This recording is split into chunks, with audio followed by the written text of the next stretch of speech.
আমি সজীব ওয়াজেদ জয় বলছি।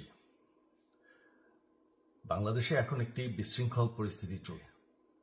সারা দেশে আমাদের ভাঙন হচ্ছে, লুটপাট হচ্ছে, আমাদের শহরের বাইরে আমাদের নেতাকর্মী, আমাদের আওয়ামী লীগের নেতাকর্মীদের উপর হামলা চলছে, অনেকে হত্যা হয়েছে।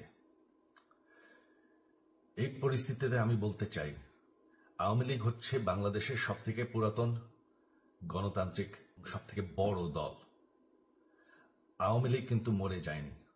আওয়ামী লীগ এই দেশকে, বাংলাদেশকে স্বাধীন করেছে। আওয়ামী লীগকে সেরা সম্ভব না। আমরা বলেছিলাম আমার পরিবার আর রাজনীতি করবে না, তবে আমাদের নেতাকর্মীর যেভাবে হামলা হচ্ছে, এই পরিস্থিতিতে আমরা হাল ছেড়ে দিতে পারি না। বাংলাদেশে যদি গণতন্ত্র নতুন বাংলাদেশ গড়ে তোলা হয়, আওয়ামী লীগ ছাড়া সম্ভব না।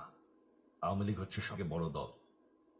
আওয়ামী লীগ কোথাও যাবে না, আওয়ামী লীগ শেষ হয়ে যায় না, আওয়ামী লীগকে শেষ করা সম্ভব না।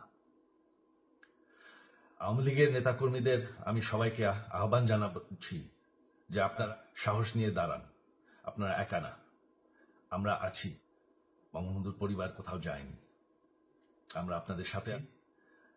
দেশকে, আমাদের নেতাকর্মীদেরকে, আওয়ামী লীগকে রক্ষা করার জন্য যা প্রয়োজন আমরা করতে প্রস্তুত।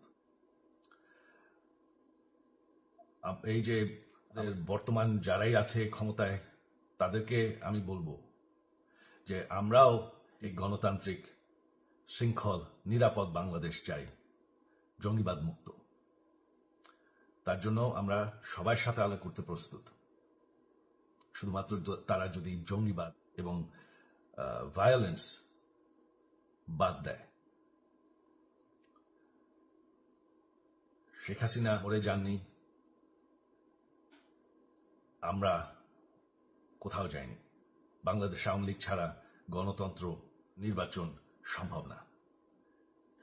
এই বলে আমি আমার